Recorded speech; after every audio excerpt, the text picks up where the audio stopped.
Okay, look at that. I'm almost on screen. if any of us moves too much, everything breaks down in here. I think that's the conclusion.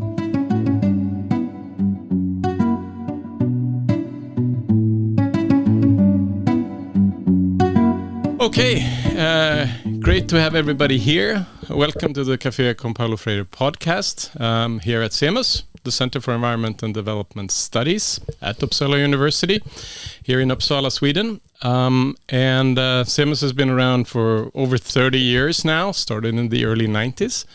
And CEMUS have been doing student-led courses focused on sustainability, climate, a lot of different issues. Working with interdisciplinary education, also diving in partly into research with a research school, with PhD students taking the lead on that, and also working with different outreach projects like this one, trying to connect different issues, people, and questions, basically. And I should also say that I'm Daniel, and I work mainly with outreach and supporting the student-led education here at CEMUS. Azril. Yeah. Well, we know each other. Happy to be together now. CEMUS was very supportive when we had the Uppsala Social Forum. So this was one of our base. And then from good and not so good, because students come and go. And we need to root such processes. We learned that. So this is now beginning the fourth year. We started on the 19th of September, 3 years ago, to celebrate the 100 years of Paulo Freire. And even though the frame is Paulo Freire, we don't need to speak about Paulo Freire because we are doing Paulo Freire. It's about raising consciousness that hopefully leads to concrete action, to concrete changes. It's about empowerment. And we are delighted to have you, Sarah, because you didn't need to prepare, you just need to be yourself, and you are yourself. So I brought some of the issues of Yes Magazine, may look familiar, and I brought Vision in the Possible, the revolution where you are. So we're prepared. So anything you wish to say? Sarah. We should probably also give you just a short introduction, also the title of the session before we hand over to you. Yes. And it's also great that we always bring visuals to a podcast, but it's also recorded, so we have it up on YouTube. So if you're listening to this and want to see the things that we're waving with in the studio, that's good. So we put the title, or I put together the title from what we've thought we would focus on today, but it's as usual improvised and it's quite loose. But I combined what I think is, connecting to the Yes Magazine and what you've done there, but also connecting to like US history and the Hamilton musical. So the title for today's episode is And So the American Begins, and that's from the Hamilton musical. I think it's available on Disney or YouTube. You can find it as well. The subtitle is Solutions Beyond the Impossible. Whatever that means, we can elaborate on that. But also we should say that Yes Magazine has been a part of CEMUS since the 90s when CEMUS started. I don't know when Yes Magazine started, but we can get into that as well. But also we should say a warm welcome to Sarah, and you're a co-founder of the Yes Magazine, and you worked a ton of different things, the books you showed as well, Azril. So we should get started, and we should stop talking, at least for a while, and let you introduce yourself a bit more, and maybe also about your journey and how you got involved in the issues you've been involved in your life, and how you got involved in activism, and what kind of things you think at least led you down the path of what you've been working on in your life. Okay, well, that's a little daunting because now that I've been an activist for more than 50 years, there's a lot to say. But I'll just give you a couple of things that have been formative in my life. One was my parents had a Fulbright exchange and spent a year in India. So at the age of 7, I spent a year in India. And as a child, I didn't have any way to explain why there was such poverty in India, why I was privileged enough to have enough to eat and a place to sleep every night, and all these other children I saw begging on the street did not have those. I didn't have any way to explain that, and I felt like there was nothing I could do in that moment as a 7-year-old, but I did make a promise that I would find out what was up and try to do my part to change that. So that was one formative experience, was trying to understand global inequality and how it became established. And that actually became the focus of my academic career, which was quite short. The second formative experience is growing up in a small town in the segregated South and realizing once again that there were people, African Americans, who were systematically excluded from the kind of life that I lived. We had segregated schools, and I played with African American kids, and I didn't understand why things should be that way, that they would have less opportunities than I did. And a third formative experience probably is the Vietnam War, because I came of age at that period when that was very much front and center in the minds of a lot of young people in America. And I'd been one of those kids that was fairly patriotic. I thought my country was great, and I was glad there wasn't so much poverty as I'd seen elsewhere. And then I discovered what my country was doing in Vietnam and was horrified, and felt once again that was my obligation as an American to be trying to do everything I could to stop that. So those are kind of formative experiences. When I went to college, I studied radical political economy to try to understand the dynamics that led to the power and wealth imbalance in the world. And then the other thing I studied was transpersonal psychology, because I had a sense that there was an inner dimension to the outer exploitation that was taking place, that people who were in a good place in their own communities and in their own psyches would not be so interested in over consuming and exploiting people in other parts of the world. And so I felt like I needed to understand both in order to be an effective person in the world.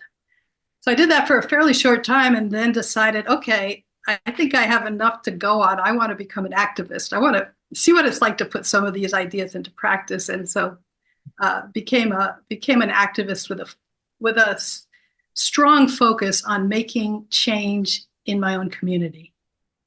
And I don't want to go into too much of that because the monologue will get too long, but I'd be happy to expand on any of that and how Yes Magazine came about, and how I became a very active part of the indigenous community where I live as well. It's a great start. Thank you. Do you have something, or should I? Well, there's different threads we can begin with, but I mean, you talked about patriotism and like the United States in the world. So basically, I would say the question or the reflection around this would be, how does it feel to be an American today, and also how the US has changed so much, and also the US in a relationship to the rest of the world? Because for myself, I've traveled all over the US and Canada and met people and worked as a volunteer in different like community centers and different things.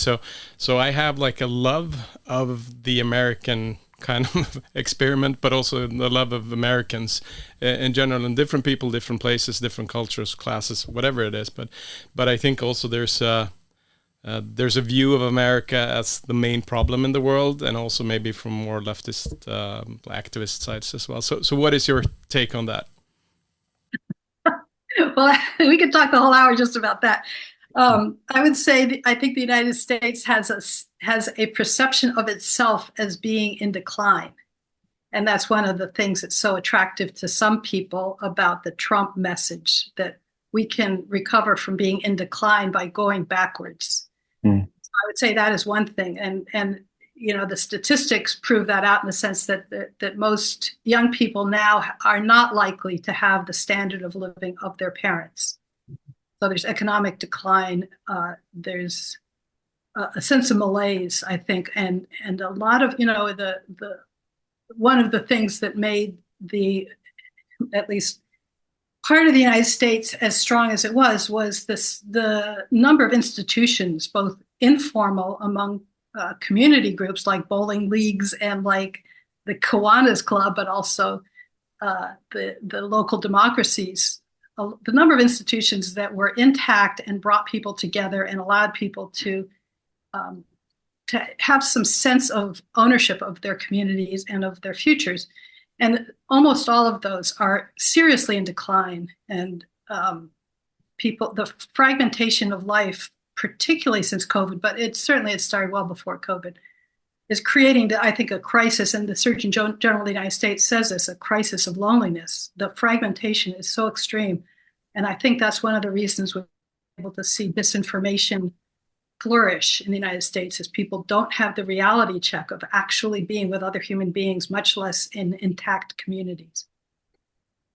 We could talk about the U.S. on the global stage, but I suspect that you all already cover that pretty well. I mean, I think that's another place where the U.S. is both in decline and Sarah, speaking about the messages given, bombarded systematically now by Elon Musk with, his few cents, the mega appeal, making America great again, that now has an echo in Europe with Irvin, his cousin with Trump.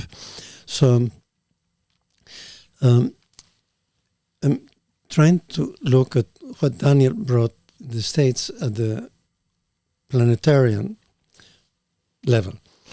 And what I see in Sweden, in Europe, and in many places, in all corners of the world, it's a return of fascism, return of far-rightism that we thought was over 100 years ago and is back. So I mentioned mega as a starter, thinking of like Gramsci and Sorel, how certain collective symbols like mega appeals to people that are at loss, that are fragmented, as you said. Could you comment then on how it came, like younger people, I've seen the statistics today, the younger, like in Austria right now, the party with Nazi roots has won majority in the Congress. Not yet the government. Might happen what happened in France, what happened in Spain with Sanchez, with Macron, to stop short term. But this wave, how do you explain? And then the second question is, what can we do about it? Yeah, well, just small questions, yeah. and of course, that's been my obsession now for the last few years, ever since the rise of Trump, where I couldn't quite believe that so many people would be swept up in that movement either. So yes, I've done a lot of puzzling about it, and I'd like to just lay out the categories, and then we can go as deep as you want in the categories. But one of them is neoliberalism and how precarious life is for so many people, and the inequality, not just the precariousness of it, but the inequality that goes with it. A second category is belonging, the sense of people not feeling like they belong and that they have a place in society. And I think there's a third one, which has to do with a sense of sovereignty or power. That there is far less sense that people can have an effect on their own lives, but also on their communities and on their government. So a sense of powerlessness and what it would mean to regain a sense of sovereignty. So I'd be happy to just go into each of those a little bit more deeply if you'd like. So on the first one, in terms of neoliberalism, the impacts, of course, is that every aspect of our lives is colonized by corporate power. And one in particular, of course, is our ability to make a living. And so now in the United States, it's kind of extraordinary how precarious people's lives are. I just read a statistic that in nearly 100% of the places surveyed, which was over 500 different counties, if you make a median income, you cannot afford a median house. So, especially since the financial crisis in 2008, where the bailout went to the banks and ordinary people lost so many of their homes. So then you had the situation where a lot of people were suddenly needing to rent because they no longer had a home. They lost all their equity when they lost their homes. And so then the rental market became extremely tight and the prices of rents go way up. So there are people here in Seattle, which is considered a very prosperous city. There are many people living in their cars and going to work every day, but they can't afford a place to live. So they live in their cars or they live in a tent on the street. And even the people who do have a home are paying, as much as half of or more of their income just to rent a house. So then you look at, once you've done that, if any emergency comes up, you can so easily end up unable to function at all. And as you know, in the United States, we don't have any kind of socialized health care. So that means that, we have Obamacare, which has helped. But it means that even people who have health insurance, many, up to half of the Americans carry medical debt. And they're constantly being threatened if they don't pay it off fast enough. So even if you have insurance, the amount you have to pay out of pocket if you get ill, much less seriously ill, a lot of people wind up in debt. Something like half of Americans can't afford, if they have an emergency and they need to come up with $1,000 to fix a car or to pay a medical bill.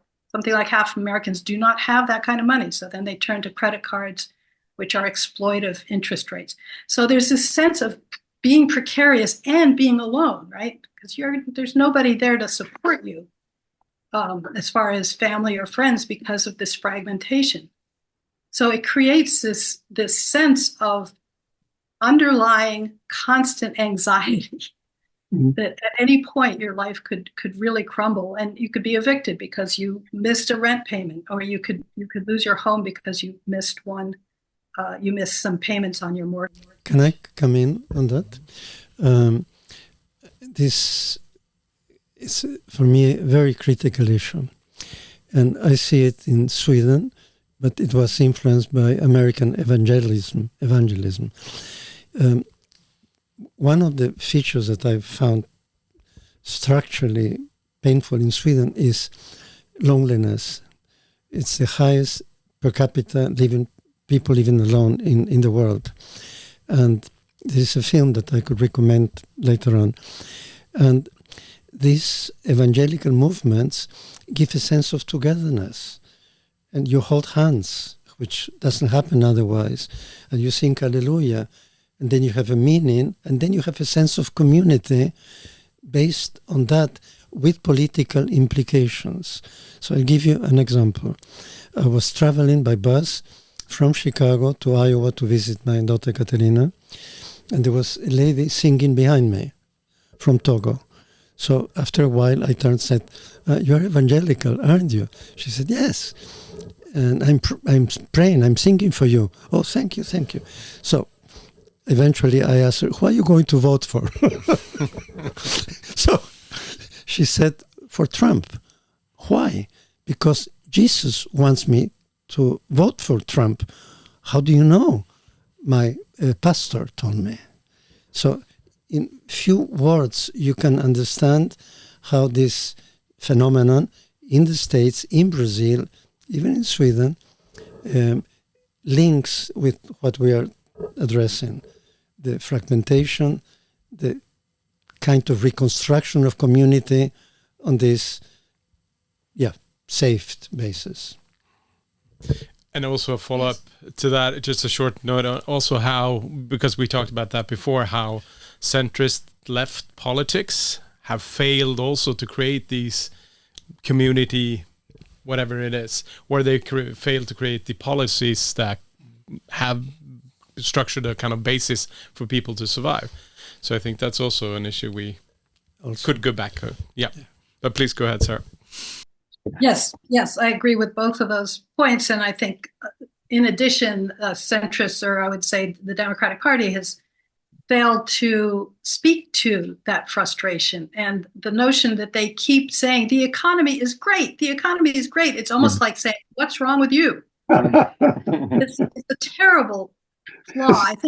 I think Kamala Harris is better at that messaging, and Tim Walz, but it's been a terrible messaging because it does not feel great to feel like you're that precarious. And yes, the belonging part, I think, is huge. People have that sense of fragmentation. They, in part because there's the shame, like if I'm not doing well, what's wrong with me? I don't want to go out and mix it up with other people who are doing better than me. And on all the media, you're constantly seeing people who claim to be middle class but have these extravagant lifestyles. So there's constantly this message that you personally are the failure. And the evangelical church comes along with an answer, and MAGA comes along with an answer, right? And part of the MAGA answer is it's immigrants, right? It's always so much more satisfying to the threat. Your fear and your sense of failure on whichever group happens to be the least powerful, and that's the pattern, right? And it's been at different times in history. It's been Jews, it's been people of color, it's been immigrants, it's been some combination of those, and I think immigration is one that is not only the top of the list as far as the MAGA supporters, but it's also, I know this is a huge issue in Europe as well, but it's also, we need to consider that with climate change, this is going to accelerate exponentially because so many people are going to have to leave where they're living. It's 100 million people, more than 100 million people now in the world. So far. So it's not only sea level rise, which will make not only if your house washes away, but also what happens when salt water gets into the freshwater system. It's lack of water, it's droughts, it's storms that or fires. Out here, we now have fire season. Every year we dread when the wildfires from the forests are going to fill our communities up with smoke. That's apart from the people who have the immediate danger. So my prediction is that everyone in the world is either going to be a climate refugee or have climate refugees moving into their communities. But that is going to be a level of disruption that we don't know how to deal with. And I think one of our most important tasks is to get good at welcoming in refugees if we're lucky enough to be in a community that can still withstand the new climate. And that means we really need to understand how to work across these lines and how to it's amazing because every religious tradition talks about welcoming in strangers, right? It is profoundly part of the human condition is people move and the people who are already there find a way to welcome them in. And both, the U.S. was founded on people moving in a very exploitive and violent way, but this is part of the human condition, and I think it's one of the most important tasks we have is to get good at that. Sarah, a historian tried to explain the Second World War, saying that Europe did not manage well to deal with, at the time, was about 70, 80 million refugees. Now we're speaking of over 100, and you said this is the beginning. That means human beings being kicked from the homes, the homelands, and where they are not wanted. And then we see the statistics, people trying to cross from Africa, from other parts of the world, to Fortress Europe, which is more fortress than a few years ago. So to get better, but taking a step back, linking this return of fascism, what Umberto Eco called the eternal fascism.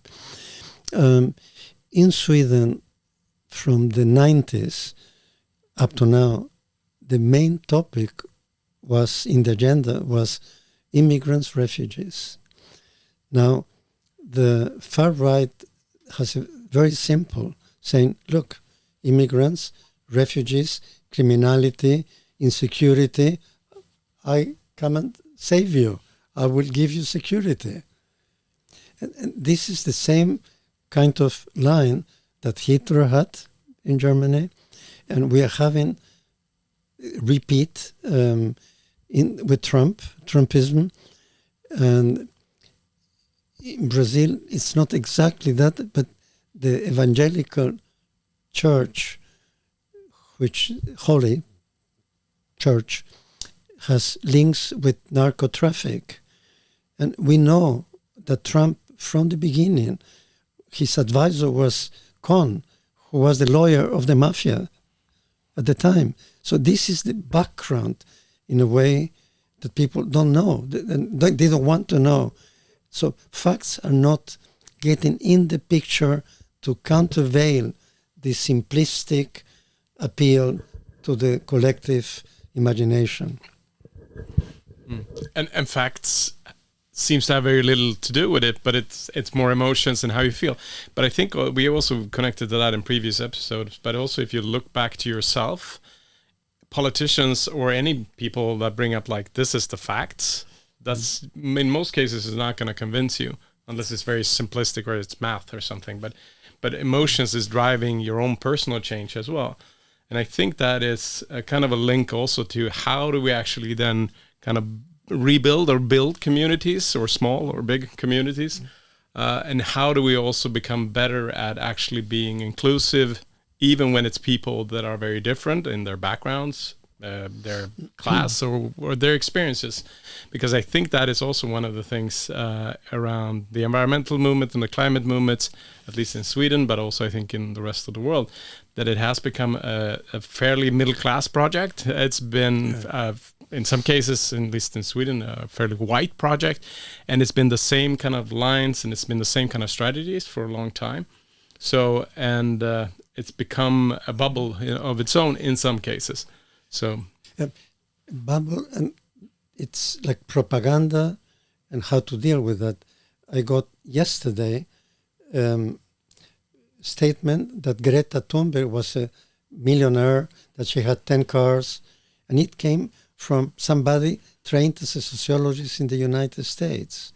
And I conversed with young people in the school next to where I live, and they said, oh, she's sick, people control. So even young people have taken in the anti-Greta propaganda. So that's an example. Both in Sweden, where she needs to be protected because she's been threatened. Putin, Trump don't like Greta. Doesn't like them. I think I'm with Greta on that. So it's about how to deal with its emotions, its propaganda. Facts don't hinge much.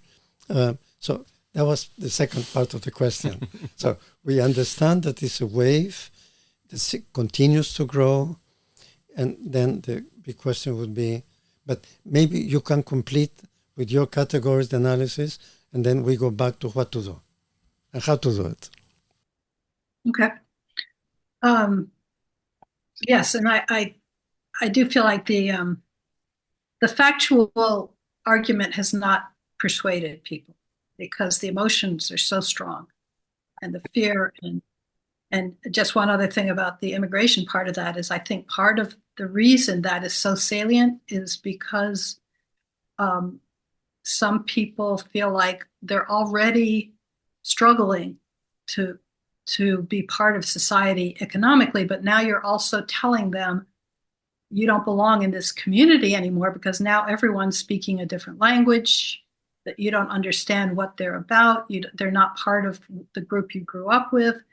And so the sense I no longer belong here, or my children will no longer belong in school because the majority of people will be different and I won't understand them. So that sense of fragmentation and lack of belonging feed into this. And there's no number of facts about how good immigration is for the economy. Change that.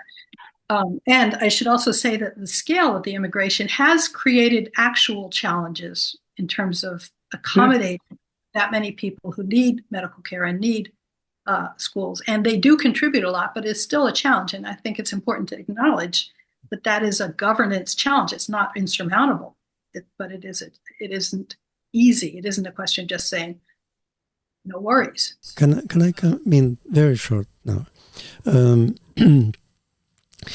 The market is not creating more employment from robotization to artificial intelligence. It's making labor redundant. The state is not employing more people because neoliberalism means shrinking the state but enlarging the police. But the criminal world creates jobs for survival. They create possibilities of people to make a living, especially for young people. So you mentioned in the beginning the issue of inequality. And there are studies, empirical studies done by Swedish in Latin America. Criminal violence is not explained by poverty, by the gap, the growing gap. Like Brazil, Mexico had the largest socioeconomic gap, wealth distribution, maldistribution, and they had the highest rate of criminal violence. But inequality, to diminish inequality, well, like with taxes, it's not popular for any kind of politician.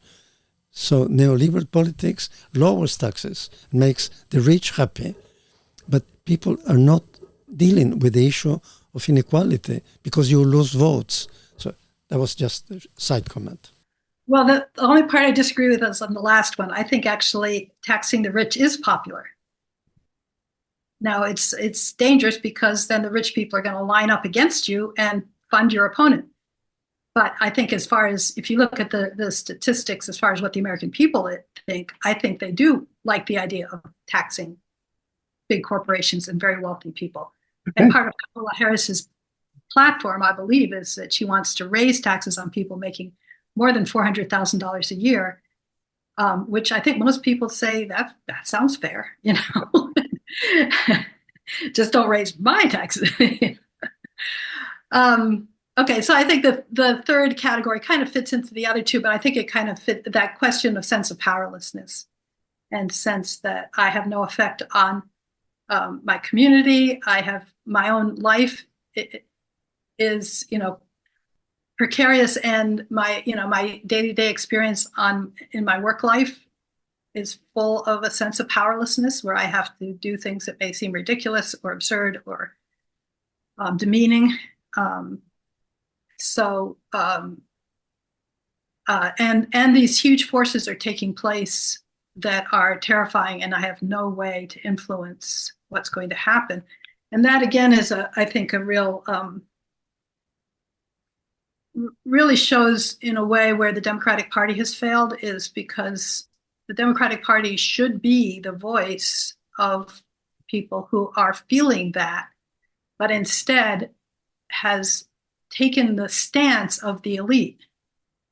And that's both in terms of supporting corporate power in most cases. I mean, there's been a few inroads, but mostly supporting and justifying corporate power, and therefore kind of saying, oh, you working class folks are just not understanding how great the economy is, and it's kind of your fault.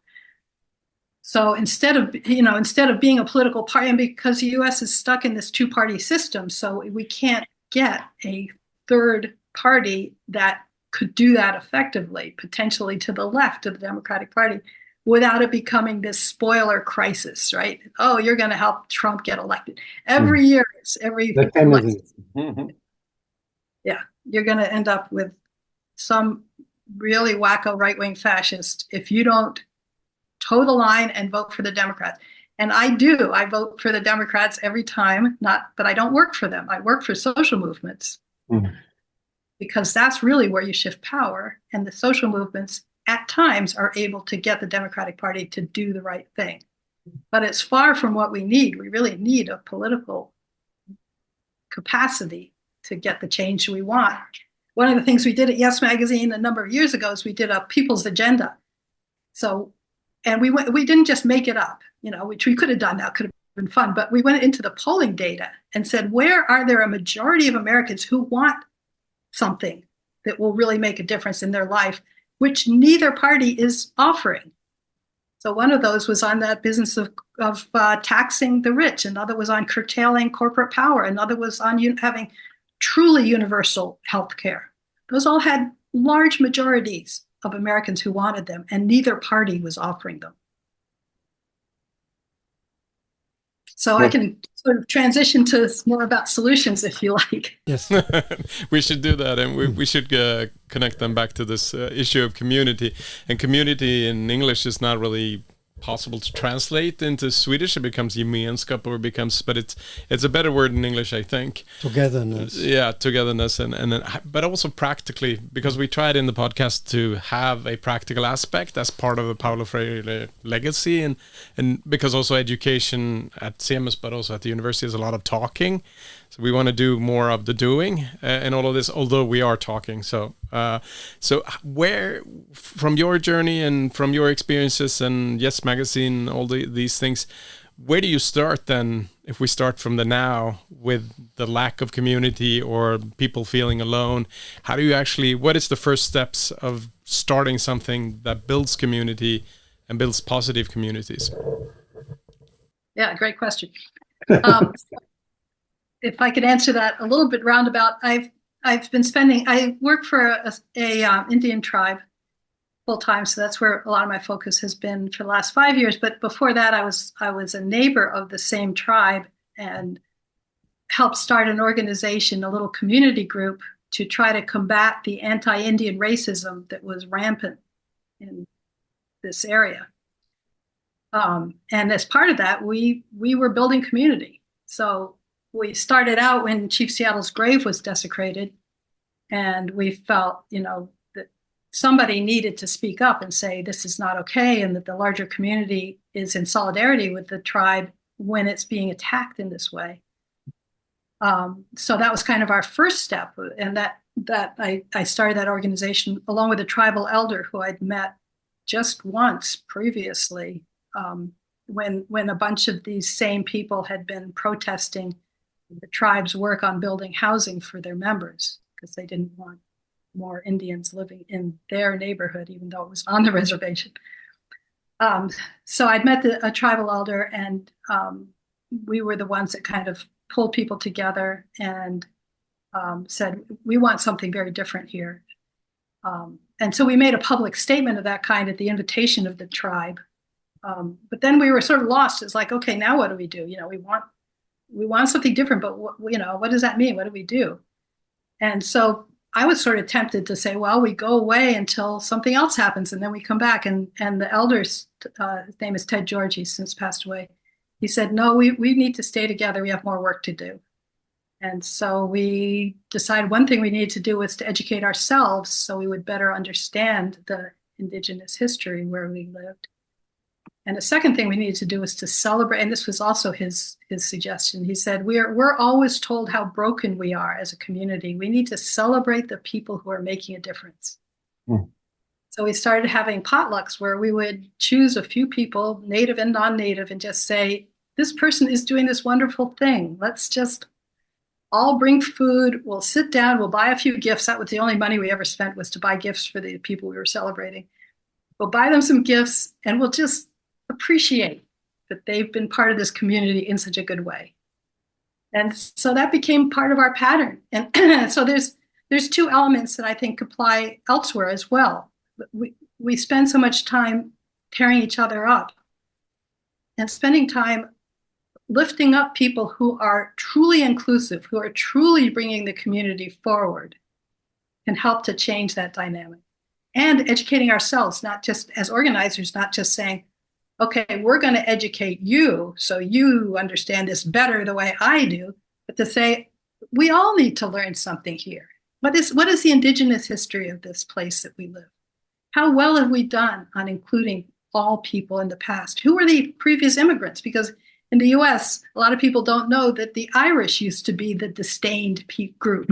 The Italians did the disdain. Oh. It took generations before they were fully included. So understanding that history, why did we do that? But doing that education here in this place, so then the people learning together are also forming a new story for the place that they live.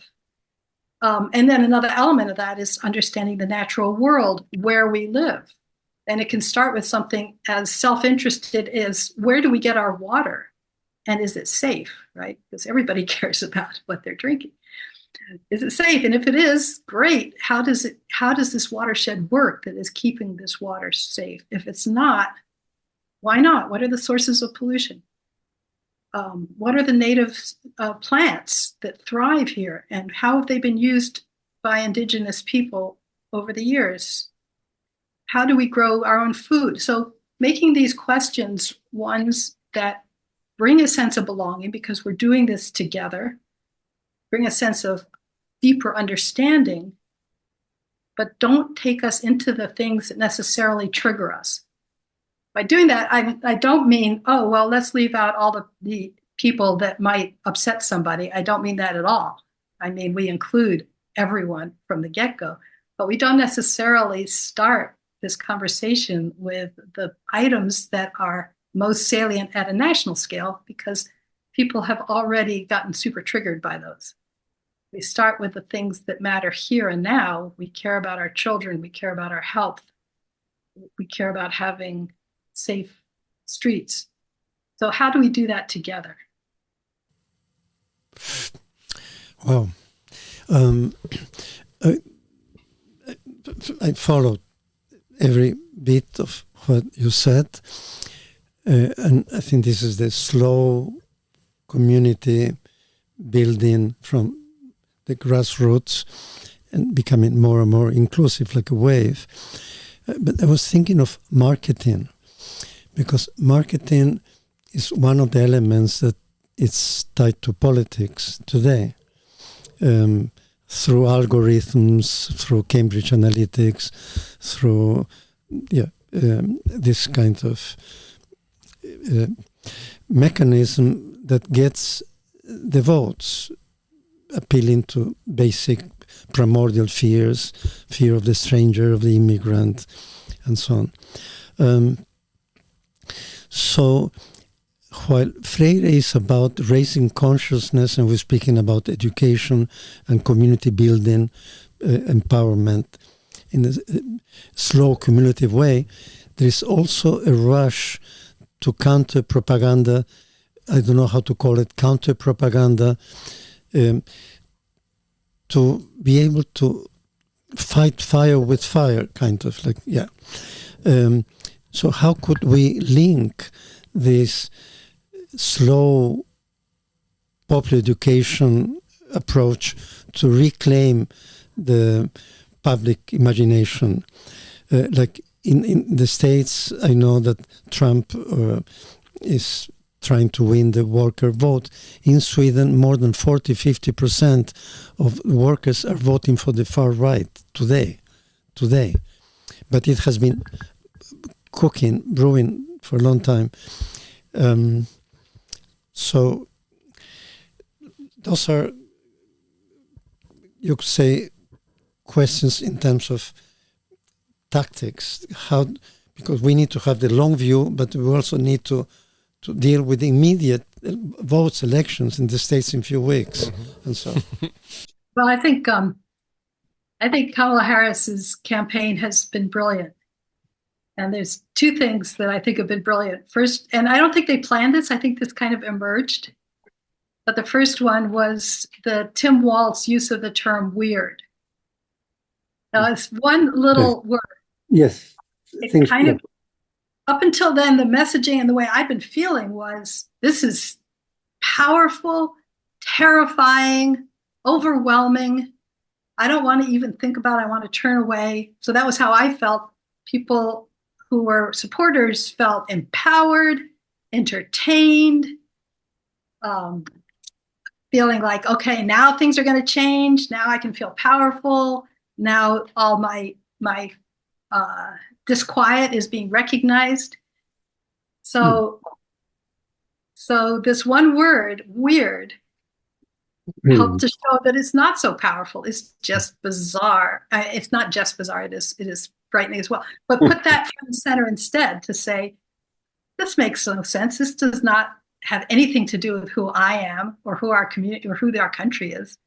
This is weird. This is an outlier that is kind of funny, but is not good for us. So that was one thing. I think just pulling out away the power. A second one is the notion of joy and bringing joy into the campaign. So once again, the campaign up until then was, well, you may not like Biden, but you have to vote for him because otherwise, ... And I think the campaign, I don't know if you saw the Democratic convention, but when each state had a chance to nominate the campaign, I mean, usually that was a super boring process. Every state would get up and they assign somebody to read out how many votes were for, super boring. And instead they made it a celebration. Every state was celebrating the fact that they could nominate this new team and using music from their state and using art and culture from their state. So they brought joy into the process. Well, which is more attractive, to go to a rally and hear Trump drone on and on and on about all his grievances and, it's been I think it was kind of amusing to people at first, and who he's going to beat up on, but really it's kind of getting stale. And on the other hand, here's this joy and it's inclusive and it includes not only people of color, not only immigrants, but also white people who are the ones that are most likely to feel aggrieved and now are, for a lot of the Trump supporters are feeling like he's the only one that makes them feel like they belong, or the evangelical church. Humor as well. There was one YouTube, I think I've sent to Daniel, I can send it to you, a young guy playing with this, oh yes, immigrants are eating our dogs and our cats, and ta-ta-ta-ta. And he's touring Europe, I think, and I think he was from South Africa or something, so it's like, yeah.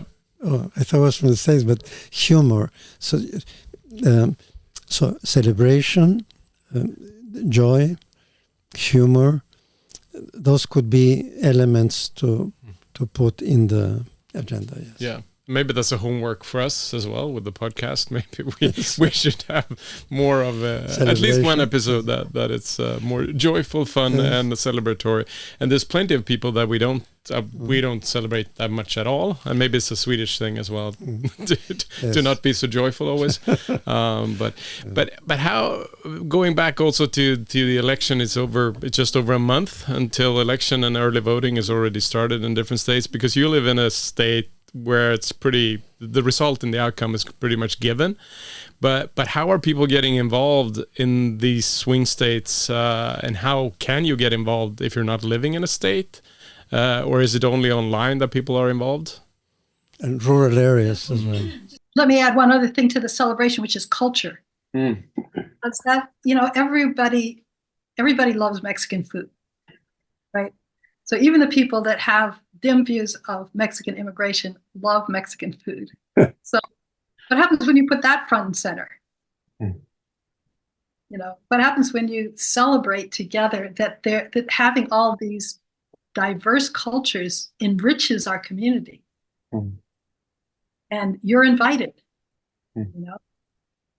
So what do you do if you're not in a swing state? Obviously, a lot of people are donating money, and the small contributions makes a difference, because that gives them bragging rights to how many people, not only how much money, but how many people are donating. And Bernie Sanders really proved how important all those small donations can be and how it adds up. And of course also empowers people, because then it's not like, oh, I can't do anything, only the billionaires are going to sway this election. It makes a difference. I personally don't give a lot to campaigns. I give to a group called the Movement Voter Project, which is supporting grassroots organizations in swing states that don't just do election organizing. They organize year round and throughout the election cycle. because too often the whole infrastructure gets built up for an election and then it's gone. So there's no ability to hold candidates accountable afterwards. There's no sustained sense of community. There's no ability to work at the local level. I mean, I don't want to overstate that because there are local chapters of the parties, but really what we need to do is have organizations locally that are empowered by and accountable to their local communities. And then they're telling the candidates, this is our agenda. Will you meet our agenda?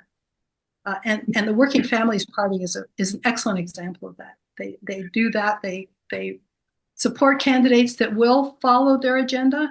And many of those are actually members of the Democratic Party. Maybe there's occasionally a Republican, but they understand that they can't have a third party running against the other two because of the spoiler issue, but they can support and put their muscle behind candidates. And those are the people that they will go out and knock on doors. They'll telephone people. They'll do their own promotion. They'll give funds.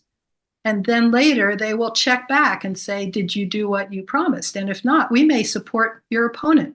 So they have a means by which they can hold some level of accountability to those candidates. So yes, and then for people like myself who live in, I should say in Washington State, we have some pretty consequential elections as well, even though I'm pretty sure the state as a whole will go to the Democratic Party at the national level. But we have an excellent climate legislation that a millionaire is trying to overthrow with a ballot initiative. So that's an important one. We have a governor's race and a land commissioner's race who will be in charge of public land. So we have a number of really important statewide questions as well. So, and I think there's a synergy between those two. So I think, for example, in states where there's a pro-abortion ballot initiative, you're more likely to get people who really care about that to turn out. And so even though it may be a statewide initiative, if you're going to the polls because you want to vote for that, you might as well vote at the national part of the ticket for the candidate who's also supporting that. So I think that's a really important piece of this election process, is not just who is on which side, but who is enthusiastic enough to actually show up and vote. That's really changed with Kamala Harris as opposed to Biden. I think there are a lot of people who would not have bothered or were disillusioned enough with Biden that they would not have showed up. And now there's a sense of energy and enthusiasm. I was thinking about the Latino vote and how it has shifted. Used to be massively, so right now there's the struggle for the Latino vote. And what has made the difference is the conservative Catholic Church, including the Opus Dei, very well financed. The American bishops is quite conservative. They forbid Biden to take confession because he was pro-abortion. So you have the evangelicals moving on the issue of abortion and gay issues, gender, threatening them, and the Catholic Church. So I'm sure there are some progressive liberation theologians, but they are more marginalized in the States. But it's quite important. I thought of something when I was working for agrarian reform in Cusco. The bishop said that we were taking the land from the peasants. So I said, wow, people have been lynched in such issues. So I went to the young Jesuits in Cusco. I said, you need to help us. And they did. So it's trying to have like a sociogram, like Latinos, older people, young people. And then I was thinking of marketing in short-term voting, but without losing track of this long building, solid building, rooted building community. Yeah, and I think you pointed to messaging as an important piece of that. I think it is. You can have a message that is a short-term action item with a long-term vision. Yeah. So we're kind of out of time. We haven't spent much time on Yes Magazine. Maybe we always say this, well, we need more time, and maybe that's an invitation for a second kind of interview later on or next year or something like this. We haven't talked about the Middle East or the US and the world. We haven't talked about like the Hurricane Helene and everything else with the flooding in southeast US and a ton of other issues, but it is an hour. An hour is good for us, but also for the listeners. Some people do like YouTubes and podcasts 2 or 3 hours, but yeah, no, that's a bit too much. One point. 1 point, yes. At the time where people feel hopeless, powerless, no future, I'm young, I won't get a pension. Would you speak about vision in the possible? That's vision in the possible. What is the vision that we can give that makes sense and would reach for different segments of the audience? Well, since we're almost out of time, I'll just use a quick phrase, which is beloved communities. And that's all about relationships where we live among each other and with the natural world. And what does it mean in each particular place to build that? Mm-hmm. Yeah, perfect. And we have the homework to celebrate both the Uppsala community, the whole university community, and the CEMUS community. So that's a good homework for us as well. So thank you so much, Sarah. Thank you for those of you listening out there now or later on. And as always, fun to be with you, Azril. Now in this built studio, the banner collapsed before we started getting in there. So see if we can get out of this room. Otherwise, we'll escape through the window. Okay. Thank you so much. And we hope for the best possible result in the US elections, because it has very dire consequences here in Europe as well. So when it comes to one of our big neighbors to the east. Okay, thank you so much today. Thank you, Thank you. Keeping that conversation going. Bye-bye.